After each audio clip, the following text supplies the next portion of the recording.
In a drawer at the Petrie Museum in London sits a cylinder of pink granite about 10 centimeters long. It is catalogued as UC168036. It was never meant to be a finished object. It is waste, a plug of stone bored out from the inside of something larger, and it has been sitting in that drawer since the man who found it died in 1942. Wrapped around its surface, cut into the granite itself, is a spiral groove, tight and even, running the full length of the core like the thread of a screw. Somebody, or something, cut that groove into one of the hardest stones available in the ancient world, and did it clean enough that the line never wanders. Flinders Petrie found this core, and others like it, at Giza in the 1880s, pulled from the waste piles around the pyramids and the temples nearby. He measured the groove, he wrote down the pitch, the distance the cut advances with each full turn around the stone, and the number troubled him enough that he put it in print. Granite is not soft. It is quartz and feldspar and mica locked together, one of the toughest ordinary building stones on the planet, and something had gone through it in a spiral pattern that, by his own measurement, was cutting deeper with every rotation than seemed reasonable for the tools believed to be available at the time. If you're enjoying this story so far, don't forget to hit the like button and subscribe. Drop a comment telling me where in the world you're watching from. I love hearing from you. The standard account of how this was done is not a mystery, and it deserves to be stated plainly before we go looking for the crack in it. Egyptologists have long held that ancient Egyptian workers used tubular drills made of copper, hollow cylinders turned by hand or by a weighted bow, with quartz sand fed in as an abrasive under the rim. The copper itself never touches the granite. It is the sand, crushed and dragged around by the turning tube, that does the actual cutting. Loose sand under a soft metal edge, given enough time and enough downward pressure, will eat through hard stone. This is not a fringe idea. It has been demonstrated. Given a patient enough crew and a long enough afternoon, a copper tube and a handful of sand really can bore a hole through granite. That is the wall, and it is a solid one. It explains why the holes exist. It explains why they are round. What it does not fully explain is what is written on the walls of the holes themselves. The most detailed attempt to test the wall came from the Egyptologist Dennis Stocks, who spent years building working replicas of ancient Egyptian tools and using them exactly as the texts and tomb scenes describe.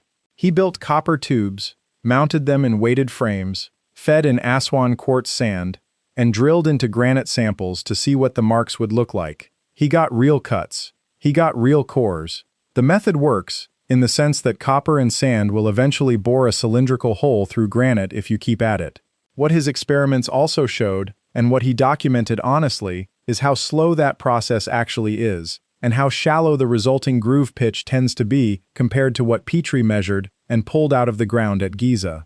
The advance per rotation in the ancient cores is, by several accounts, considerably steeper than anything the replica drilling produced under comparable pressure and comparable turning speed. Stocks did not claim to have closed that gap completely. He showed that the method is possible. He did not claim to have shown that it was fast enough, or forceful enough, to leave marks quite this deep, quite this evenly spaced, on stone quite this hard. This is the honest seam, the place where the record stops being settled and starts being argued. Copper and sand explain how a hole could be made. They have a harder time explaining how a hole was made this quickly, with this little wander in the spiral, on a material this unforgiving. The engineer Christopher Dunn picked up this same measurement decades later and pushed on it from a different angle. Dunn is not an archaeologist.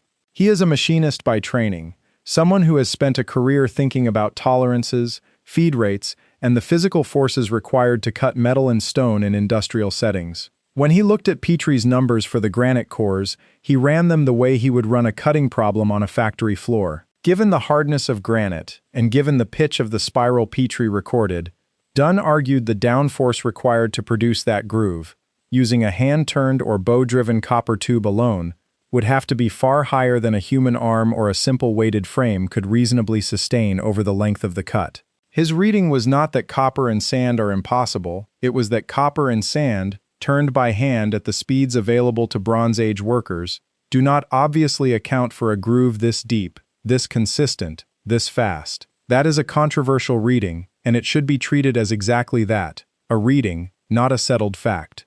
Dunn is an outsider to the field. His numbers have been contested by people inside it, and the debate over exactly how much force is truly required, and whether ancient crews simply worked longer and harder than modern replica experiments allow for, has never fully closed.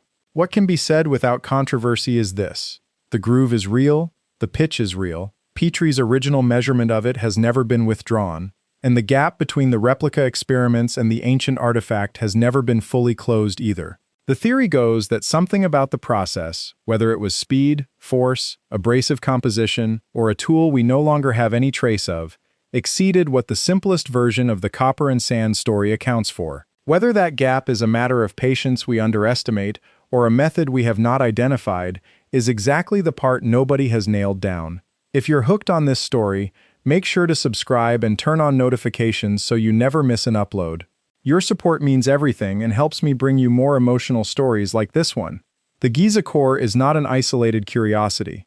The same spiral signature turns up again and again across Egyptian granite work, and that repetition is part of what keeps the question alive. At Aswan, the unfinished obelisk still lies in the quarry bed where it cracked before it could be freed, and around the granite quarries nearby, tool marks and drill scars are cut into the stone at a scale that dwarfs the small cores Petrie collected. The same basic pattern shows up on granite sarcophagus boxes and door sockets recovered from temple and tomb sites across the Old Kingdom, wherever workers needed a clean cylindrical hole through the hardest stone in their toolkit. Different sites, different centuries within the dynastic period, the same tight, even spiral. Whatever process was actually being used, it was not a one-off trick performed once and never repeated. It was a standard technique, applied over and over, on a material that should have made every single attempt slow and difficult. That consistency cuts both ways. It supports the mainstream account, because a repeated technique with a stable signature is exactly what you would expect from skilled, specialized crews doing this work generation after generation, refining their method as they went. But it also sharpens the open question, because a technique performed this many times, across this much granite, should have left behind more trace of its own tools. Egypt has given up an enormous amount of its ancient equipment. Copper chisels, saws, awls, chunks of worked flint, entire toolkits from workshops and tombs have survived in dry sand for 4,000 and 5,000 years. What has not turned up in any excavation is a tubular copper drill of the size and rigidity that matches the diameter of the largest granite cores. Small copper tube fragments exist. A drill built to survive the pressure Dunn describes, cutting stone this hard this evenly, has never been recovered intact. That absence is not proof of anything by itself. Copper is soft, it corrodes, and a working drill bit ground down through years of use against quartz sand and granite would be one of the least durable objects in any ancient toolkit, exactly the kind of thing you would expect to disappear rather than survive. But it does mean the physical tool sits in the same place as the method behind it, inferred from the marks it left, not confirmed by anything anyone has actually held in their hands. Put those pieces next to each other, and the shape of the mystery gets clearer, even if the edges stay soft. A hole was cut through granite, cleanly, repeatedly, across multiple sites and multiple generations. The groove left behind by that cut advances at a rate that the best modern replica attempts have not matched under comparable conditions. The tool capable of doing it, whatever it was, has never been recovered intact, and the workshop tradition that must have existed to train and pass down this skill left almost no other written trace of itself, no manual, no diagram, nothing beyond the holes themselves and the stone dust they left behind. None of this requires imagining a lost civilization, or a machine no one has ever proposed a design for. The most direct reading is still the modest one. Patient crews, copper tubes, quartz sand, more force and more time than we tend to credit them with, applied by people who had done this work their whole lives and understood their materials in ways no replica experiment run over a few weeks can fully recover. That reading may simply be right, and the gap between Stock's results and Petrie's measurements may close the moment someone runs the experiment for long enough, with the right sand, at the right pressure. It has not closed yet. That is the honest state of the evidence, not a verdict in either direction. What stays open is smaller than a lost civilization, but it is real. Nobody has yet reproduced, under laboratory conditions, a groove that matches Petrie's original measurement of pitch and depth on genuine granite. Nobody has recovered the actual drill. And nobody has fully explained why a technique used this widely, for this long, left behind so little record of its own development. No failed attempts, no worn-out early models, nothing but finished holes that already look mastered the first time they appear in the archaeological record. Before we go further, it's worth saying plainly what this channel actually is. This is a show about the questions the ancient world has not fully closed. Some of what we look at here is solid and documented, measured and cataloged, and sitting in a museum drawer where anyone can go look at it. Some of it is theory, an engineer's reading of a groove pitch that other engineers dispute, and where that's the case, I'll tell you so. The point isn't to hand you a verdict on how the granite was actually cut. It's to put the real hole and the real groove in front of you, and let you sit with what still doesn't quite add up. The core is still in that drawer at the Petrie Museum, 10 centimeters of pink granite with a spiral cut into its surface that has outlasted the tool that made it by roughly 4,500 years. The groove is still there to be measured by anyone who wants to go check the numbers themselves. The gap between what copper and sand have been shown to do in a modern workshop and what they were apparently doing at Giza and Aswan a very long time ago has not been closed. Somewhere in that gap is either an explanation we haven't quite finished testing or a detail about how that work was actually done that has not yet made it into the record. The stone kept its secret. So far, it still is. In 1901, a group of sponge divers working off the small Greek island of Antikythera surfaced with something none of them could explain. Tangled among statues, coins, and pottery from a wrecked Roman-era cargo ship was a corroded lump of bronze, barely the size of a shoebox, that nobody on board thought was worth much attention. It sat in a museum storeroom in Athens for years, catalogued as scrap, before anyone noticed that its surface was covered in gear teeth. That lump is now known as the Antikythera mechanism, and it remains one of the strangest objects to survive from the ancient world. Inside its fused, mineral-crusted shell are more than 30 bronze gears, some no wider than a coin, cut with teeth so fine and so precisely spaced that early researchers assumed the object had to be a much later intrusion, a piece of clockwork that had somehow fallen into an ancient shipwreck by accident. It hadn't. Later analysis of the coins and pottery buried alongside it dated the wreck to sometime around the 1st century BCE, which meant the gears inside that bronze case were built more than 1,000 years before anything resembling mechanical clockwork appears anywhere else in the historical record. If you're enjoying this one, go ahead and hit like and subscribe so you don't miss what comes next. For decades, the mechanism sat as a curiosity nobody could fully read. It had corroded into a solid mass, the individual plates fused together by 2,000 years underwater, and simply prying it apart risked destroying whatever was left of the internal structure. The turning point came from a British science historian named Derek de Solla Price, who in the 1970s used early X-ray imaging to look inside the corrosion without cracking it open. What he found was a genuine gear train, wheels meshing with other wheels in ratios that weren't random. They were astronomical. The mechanism, it turned out, was a calculating device. Turn a hand crank on the side, and a differential gear system inside would move a set of pointers across dials on the front and back of the case, tracking the position of the sun and moon against the zodiac, predicting the phases of the moon, and even accounting for the roughly 19-year cycle used by Greek astronomers to reconcile the lunar calendar with the solar year. A smaller dial on the back tracked the 4-year cycle of the Olympic and other Pan-Hellenic Games. It was, in effect, a hand-cranked orrery and calendar computer built entirely from bronze gears, at a level of mechanical sophistication that Europe would not see again until the astronomical clocks of the 14th century. That gap is the part that keeps researchers awake. It isn't that the ancient Greeks understood astronomy well enough to design something like this. Their astronomical knowledge, inherited partly from Babylonian record-keeping, was genuinely advanced. The problem is the gearing itself. Cutting dozens of small bronze gears with evenly spaced teeth, meshing correctly across multiple parallel trains, tight enough that the whole system turns smoothly without binding or slipping, requires a level of precision metalworking that essentially disappears from the archaeological record for the next 14 centuries. No later Hellenistic or Roman gear cut device of comparable complexity has ever been found.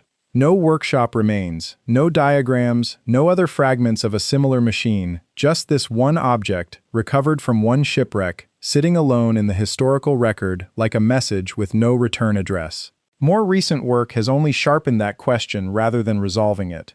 Using modern high-resolution X-ray tomography, a team led by researchers at University College London in 2021 was able to read inscriptions buried inside the corroded fragments that were never visible to Price or to earlier investigators. Those inscriptions amounted to something close to a user's manual, describing the dials and the cycles they tracked in enough detail to let the team propose a fuller reconstruction of the gear train than had ever been possible before. The reconstruction accounted for planetary motion as well, meaning the device may have modeled the visible movement of Mercury, Venus, Mars, Jupiter, and Saturn against the same zodiac dial used for the Sun and Moon. If that reading holds, the Antikythera mechanism wasn't just a calendar. It was attempting to model the entire visible solar system on a set of interlocking bronze wheels, using gear ratios that had to be worked out by hand, without any of the mathematical shortcuts a modern engineer would take for granted. Where the device was actually made is its own open question. The ship carrying it appears to have been traveling from the eastern Mediterranean toward Rome when it sank, and inscriptions on the mechanism itself use a calendar associated with Corinth or one of its colonies, which has led some researchers to connect it to the island of Rhodes, a known center of astronomical scholarship in that period, and a place associated with the astronomer Hipparchus. But that connection is circumstantial. No workshop on Rhodes or anywhere else has ever produced tools, molds, or partially finished gears that would confirm where this level of precision bronze work was actually happening, or who was doing it. What makes the object unsettling isn't that it proves anything about lost technology in the dramatic sense. Nobody seriously argues the ancient world had electricity or powered machinery. What it proves is narrower and, in its own way, more interesting, that somewhere in the Hellenistic world, at least one workshop had reached a level of precision mechanical engineering that the rest of history simply didn't preserve, didn't build on, and in most respects, didn't repeat for well over 1,000 years. Whether that represents a single genius working in relative isolation or the last surviving trace of a broader tradition that left nothing else behind is a question the fragments themselves can't answer. The mechanism is on permanent display at the National Archaeological Museum in Athens today. Still incomplete, still partly unreadable, still being re-examined every few years as scanning technology improves. Each new pass through the corrosion tends to reveal another inscription, another gear ratio, another detail that makes the device look more capable rather than less. Nobody has found a second one.